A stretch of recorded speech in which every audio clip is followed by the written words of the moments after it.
5번 2차 방정식의 두근을 알파 베타를 할 때 두 수를 근으로 가지는 x에 대한 2차 방정식을 구하시오. 자, 이 문제부터 조금 집중을 해 주길 바랍니다.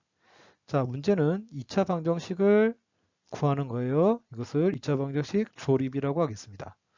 정보는 근이에요. 두 근을 할 때. 그런데 지금 두 근이 하나는 알파 더하기 베타, 하나는 알파 곱하기 베타예요. 그러면 여기서 우리가 알고 있는 정보는 근과 계수와의 관계를 이용해서 우리 두근 알파 플러스 베타는 3이고 알파 베타는 1인 것을 우리가 알고 있어요.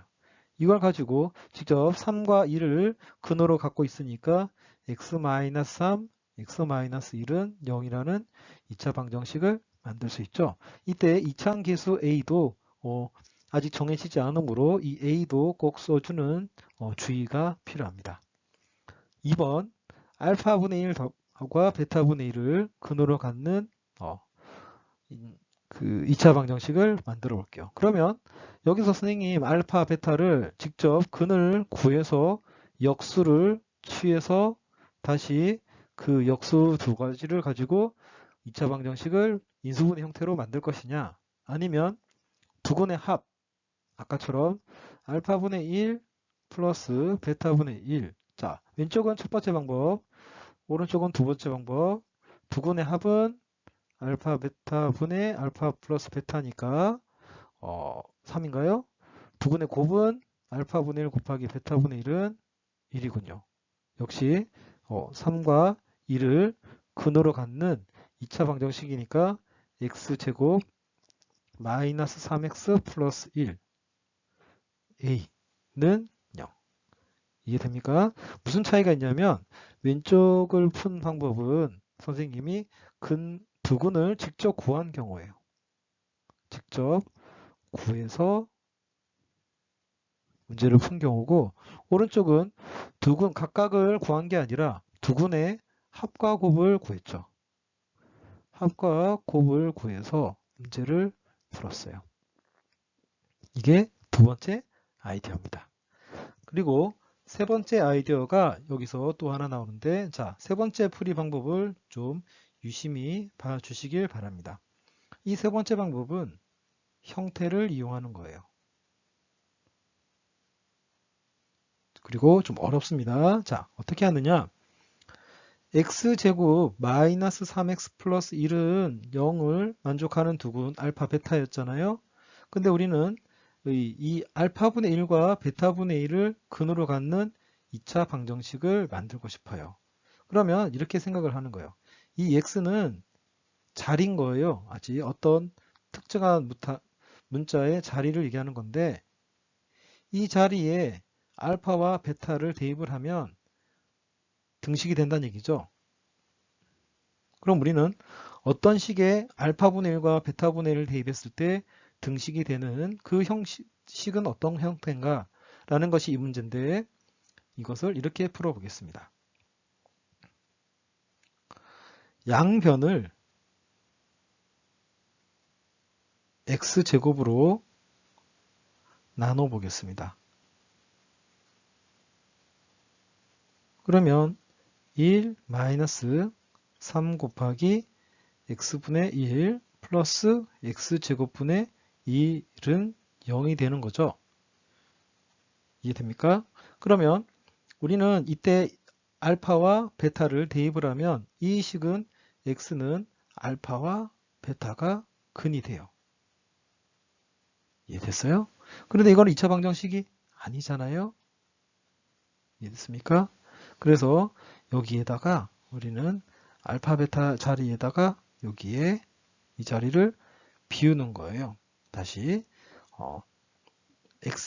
x분의 1 대신에 예를 들면 어떤 네모 제곱 마이너스 3 네모 플러스 1은 0.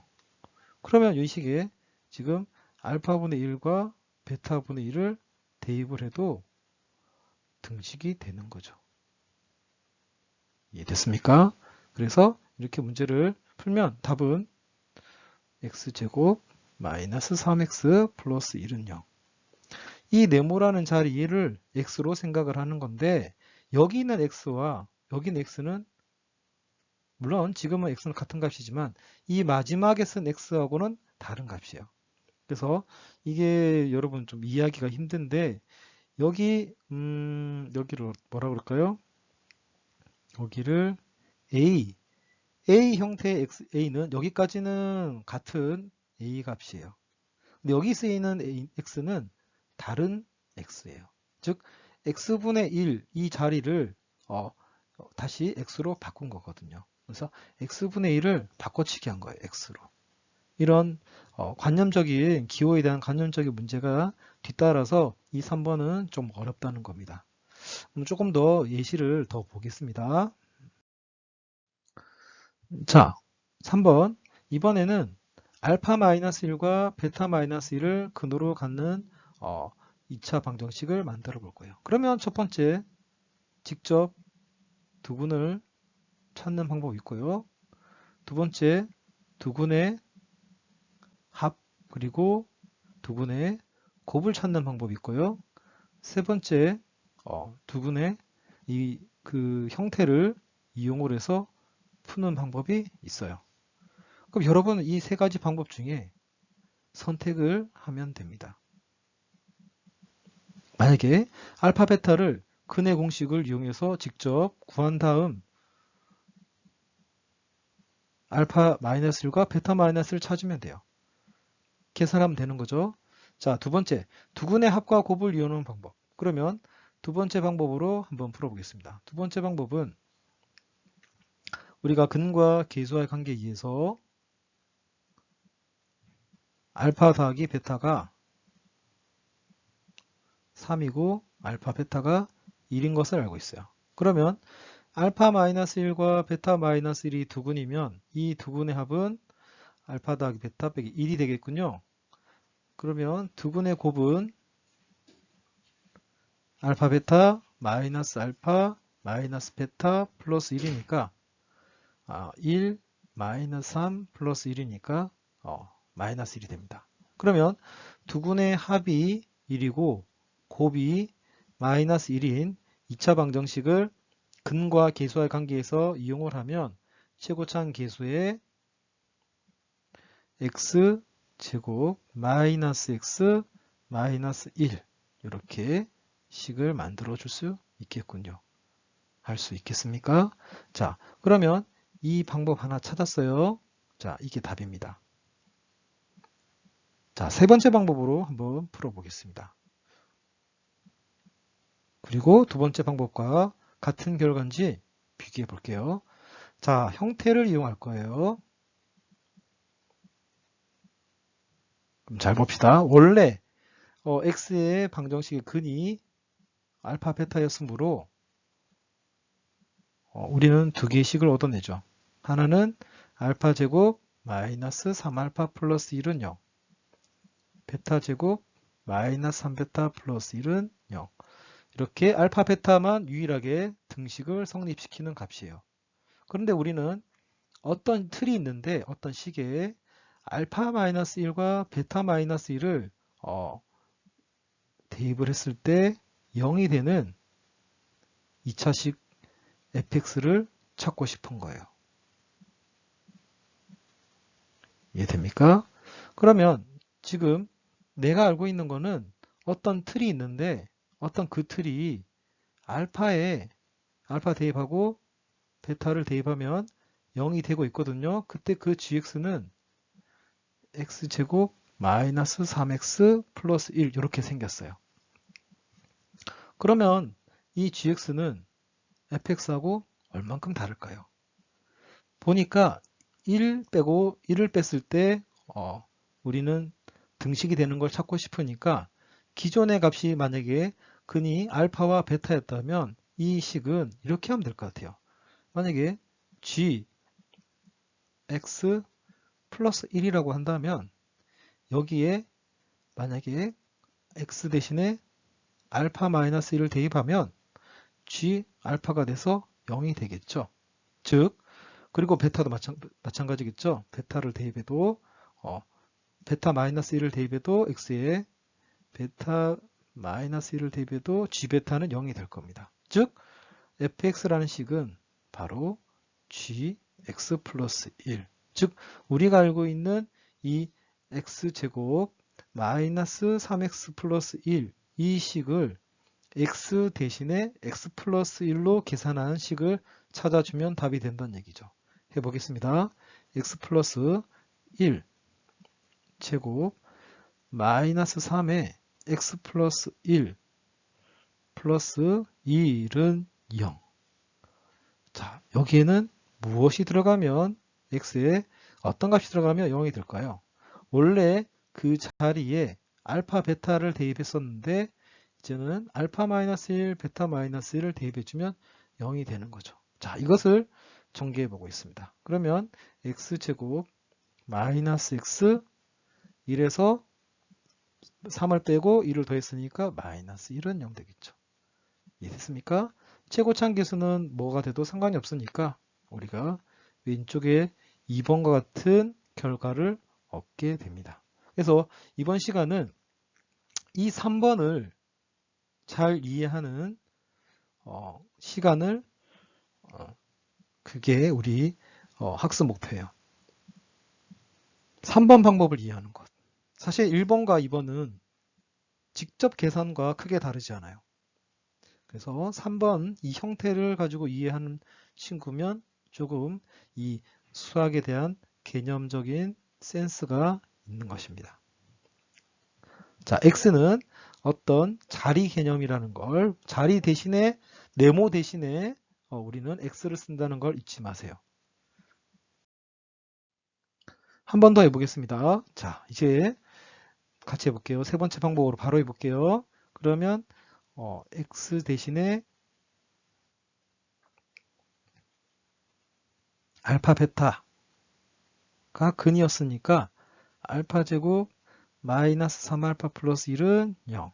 그리고 베타 제곱 마이너스 3베타 플러스 1은 0. 자, 이제 이렇게 설명해 볼게요. 어떤 방정식의 두 근이었어요? 그 어떤 방정식은 fx는 0이라고 하겠습니다. 우리가 구하는 방정식. 그때 x는 바로 3알파 마이너스 1과 3베타 마이너스 1이죠. 그럼 지금 우리가 여기는 x하고 여기는 x는 지금 다른 거예요. 다른 개념입니다. 자, 그래서 이때 이 fx식을 거꾸로 구성해 가려고 그러는데 이렇게 해보는 거예요. 자, 선생님이 해볼게요. 알파는 x 플러스 1 나누기 3. 베타는 역시 3분의 x 플러스 1 이렇게 되죠. 이해됐습니까? 여기 ax 개념이랑 여기 x 개념은 달라요. 그냥 x는 자리를 뜻하는 거지 여기서 값은 다른 겁니다. 단 알파와 베타는 같은 값이에요. 여기는 알파, 여기는 알파는 같은 알파입니다. 자, 그러면 이렇게 해볼까요? 지금 우리가 알고 있는 이 정보 있었죠? 자, 새로운 x식을 만들고 싶어요. 여기를 대입을 해보는 거예요. 그러면 어떤 일이 일어날까요? 자, 이렇게 일어날 겁니다. 3분의 x 플러스 1의 제곱 마이너스 3의 3분의 x 플러스 1 플러스 1은 0. 베타를 대입해도 마찬가지 식이 나오죠? 바로 이 식이 우리가 찾고자 하는 2차 방정식인 거예요. 이 식에 x 대신에 3알파 마이너스 1을 대입하거나 3베타 마이너스 1을 대입을 해볼게요. 그러면 바로 어떤 식이 나오나요? 1과 마이너스 1 없어지고 3 나누니까 알파 제곱 마이너스 역시 3알파 이렇게 나오죠. 즉 우리는 이 식을 가지고 이 식을 만들 때 이 과정을 생각을 해 주는 겁니다. 여러분 이해할 수 있겠나요? 자, 이것을 할 수 있으면 여러분은 잘하는 친구예요. 자, 이 문제도 참 주의 있게 보겠습니다. 같은 주제입니다. 2차 방정식의 조립 해보겠습니다. 자, 2차 방정식의 두근이 알파 베타다. 그러면 우리는 정보를 알고 있죠. 그 다음에 가를 만족을 해야 된다. 그러면 이렇게 써보겠습니다. f 3분의 알파는 3, f 3분의 베타도 3. 그리고 이렇게 한번 써볼게요. f 3분의 알파 빼기 3, f 3분의 베타 빼기 3. 둘 다 0이 되는군요. 그러면 우리는 여기서 f에 대한 어떤 틀에 대해서 한번 생각을 해볼게요. 그러면 알파, 베타를 대입했을 때 0이 나왔다. 그러면 그 틀, 네모를 x라고 채우겠습니다. 이 식의, 즉 이 방정식이죠.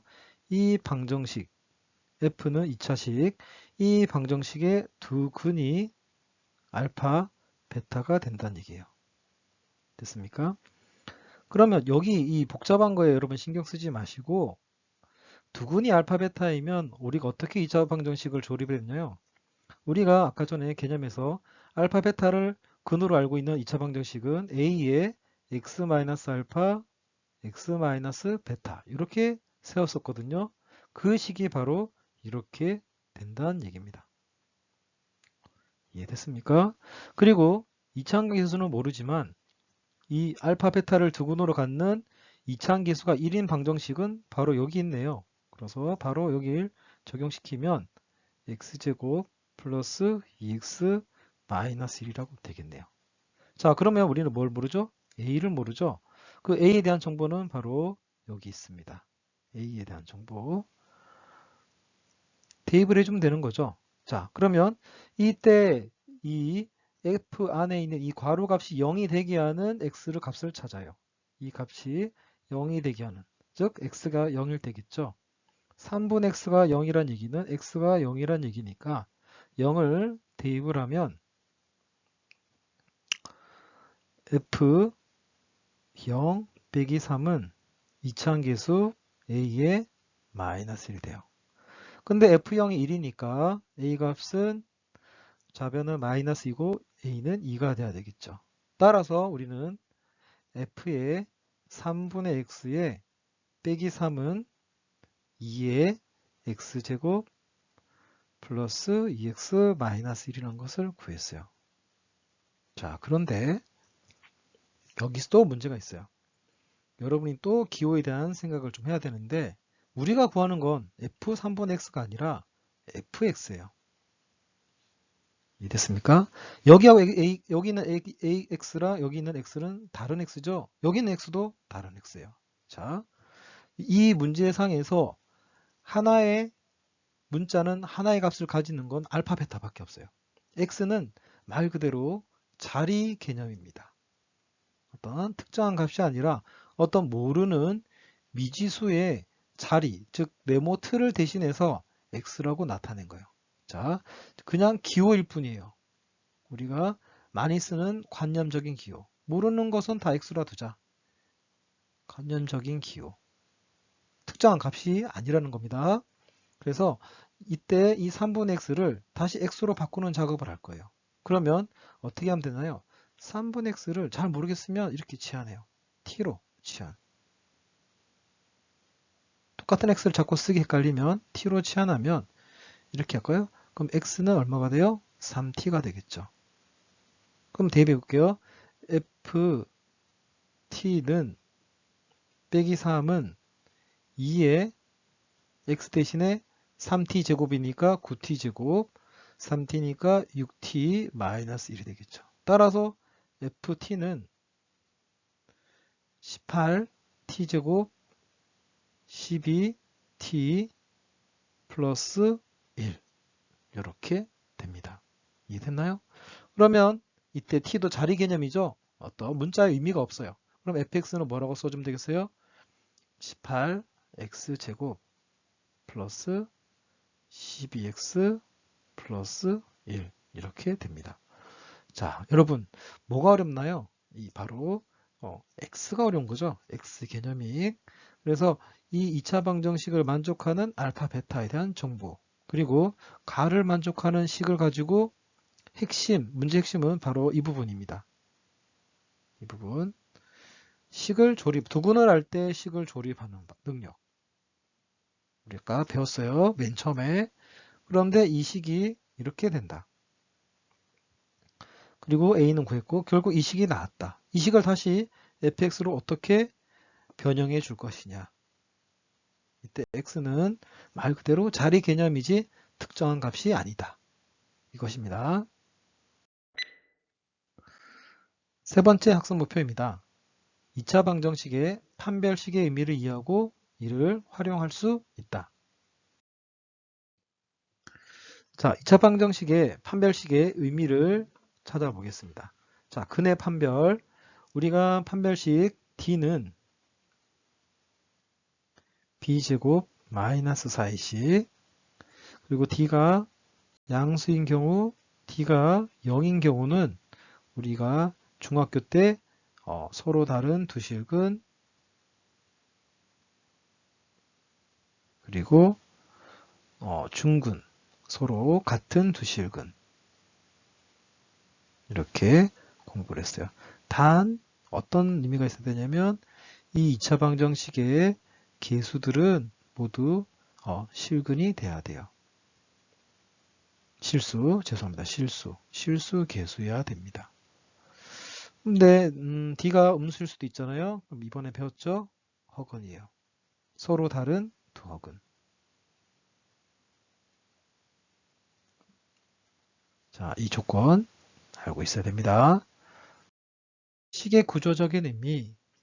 자, 우리가 같은 조건이었을 때 D가 양수였다 그러면 두 근이 서로 다른 두 실근이 있었겠죠.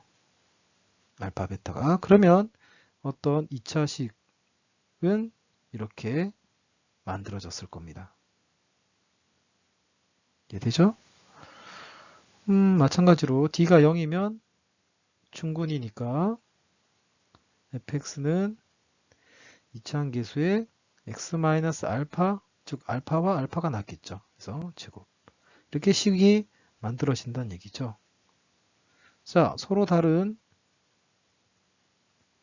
두 허근 알파, 베타가 있다. 그러면 어쨌거나 식은 이렇게 만들어진다는 얘기입니다. 자, 기하적인 의미는 다음 단원인 그 이차함수의 그래프하고 관계된 내용이므로 다음 시간에 설명을 하겠습니다. 2차 방정식이 다음 조건을 만족하도록 상수, 자 A는 아직 어떤 수인지 몰라요. 상수의 범위를 구하시오 했습니다. 그러면 서로 다른 두 실근이 나왔다. 그러면 여기서 A도 실근이 나와야겠죠. 즉 실수가 돼야겠죠. A도 실수가 돼야지만 뭐든지 다 실수끼리 계산해야 실수 0이 나오기 때문에 그러면 D는 짝수 공식 쓸까요? 4, 4, 16에 2에 A-2가 양수가 돼야 되므로 어떻게 됩니까? 16은 2A-4보다 크고 2A는 20보다 작고 A는 10보다 작겠네요. 중근이면 D는 0이 돼야 되죠? 그러면 아까 전에 왼쪽에서 구한 경계가 10이었으니까 A는 10이 되면 될 것입니다. 그 다음 이제 허근이겠죠? 서로 다른 두 허근은 자 그러면 D는 16-2에 A-2가 음수돼야 되니까 2의 2의 값이 20보다 크면 돼요. A는 10보다 크면 됩니다. 실근이 나오려면요. 실근이 나오는 경우는 D가 0보다 큰 경우, D가 0인 경우 다 실근이 나오기 때문에 이걸 우리는 합쳐서 D가 0 이상인 경우를 찾으면 돼요. 그러면 A는 10 이하가 되면 되겠죠. 8번 2차식이 x에 대한 완전 제곱식이 된다. 그러면 kx제곱 플러스 2x 플러스 k가 k x 마이너스 알파의 제곱이 된다는 얘기죠. 그러면 방정식으로 이걸 생각했다면 중근이 생겼다는 얘기겠죠. 그럼 중근이 나올 조건은 우리가 판별식이 0이 되면 우리는 중근이 나오므로 d는 1 마이너스 k 제곱이 0이 돼야 되니까 k는 1과 마이너스 1 값이 되면 되겠습니다. 9번 이번에는 xy에 대한 1차식으로 인수분해 된다고 합시다. 예전에도 이거 똑같은 걸 한 적이 있었어요. 그때 선생님이 미리 땡겨서 설명을 했었을 겁니다. 그래서 이번에는 1차식으로 바뀌었다. 그러면 이 인수분해가 되었다고 했으니까 이렇게 바뀌었겠네요. xy에 대한 1차식이니까 x 플러스 무슨 a, y 무슨 플러스 b 이런 식으로 됐겠죠. 이렇게 x 플러스 cy 플러스 t. 그때 아마 특정한 개수를 이제 항을 비교해서 개수를 찾아서 구했을 텐데 이렇게 하지 말고 이렇게 생각하자고 그랬죠. 이것을 x에 대한 2차 방정식으로 생각을 하자. 그러면 그 2차 방정식에 두 근이 있을 텐데 이 2차 방정식의 두 근이 바로 y에 대한 1차식이라고 하자. 그래서 두 근이 y에 대한 1차식이 되려면 이렇게 돼야겠죠. 근의 공식을 써보면요. 근의 공식 쓰려면 d는 무슨 b제곱 마이너스 4의 이렇게 나올 텐데 이 식 자체가 루트 안에 있어야 되므로 우리가 근의 공식을 썼을 때 이 루트 값이 1차식이 되려면 이 b제곱 마이너스 4의 c는 완전 제곱식이 돼야 되겠어요. 이해됩니까? 그래야지만 루트 완전 제곱식 해야지만 1차식이 되겠죠. y는 1차식이 되려면 따라서 이 x에 대해 정리한 식을 먼저 내림차순으로 세우고 완전 제곱식, 즉 판별식이 완전 제곱식이 되는 경우를 봅시다. 그러면 1차항 개수는요. 플러스 1 마이너스 y가 1차항 개수고 2차항 개수가 이렇게 되겠군요. 됐습니까? 이 근이 두 근이 1차식이란 얘기입니다. y에 대한 1차식. 그러면 판별식을 써보면요. 1 마이너스 y의 제곱 마이너스 4의 마이너스 2y 제곱 플러스 7y 플러스 k 정리하면 9y 제곱 마이너스 30y 플러스 1 마이너스 4k 또 이 식이 어떤 완전 제곱이 된다는 얘기는 또 이 식을 2차 방정식으로 생각했을 때 중근을 가져야겠죠. 그럼 중근을 가져야 완전 제곱식이 되므로 완전 제곱식으로 인수분해 되므로 여기서 또 다른 판별식을 D'I라 하겠습니다. 이 y에 대한 2차 방정식의 판별식은 얼마가 되나요? 15의 제곱 225 마이너스 9의 1 마이너스 4k 선생님 예전에 이거를 그냥 이렇게 식을 조립했던 것 같아요. 근데 이번에는 또 판별식을 써보겠습니다. 그러면 225 마이너스 9 플러스 36k가 되죠. 이 값이 0이 돼야 됩니다. 그러면 216인가요? 216 나누기 36은 얼마인가요? 6배죠? 그래서 k는 얼마가 돼야 돼요? 마이너스 6이 돼야 됩니다. 직접 여기서도 보면 25가 1 마이너스 4k가 되니까 k는 마이너스 6이 되는 걸 알 수 있죠. 이해됐습니까? 저번에는 개수를 끼워 맞췄다면 이번에는 또 완전 제곱식이 된다는 얘기는 중근을 가진다는 얘기니까 판별식이 0인 걸 또 활용을 했어요. 자, 마지막 예제입니다. x에 대한 2차 방정식이 중근을 가질 때 중근 얘기 나왔어요. 자, 선생님 개수가 실수가 아니에요. 그래도 괜찮습니다. 어차피 판별식이 0이면 근의 공식에서 2a분의 마이너스 b 플러스 마이너스 루트 D에서 두근은 같은 건 나오겠죠? 2분의 마이너스 B가 중근이 돼요. D가 0이면 따라서 우리가 계수가 실수일 때라는 조건이 있어야지만 판별식으로 판별할 수 있는데 판별할 수 있죠. 하지만 중근만큼은 계수가 실수가 아니더라도 중근은 항상 D가 0인 걸 이용해 주면 됩니다.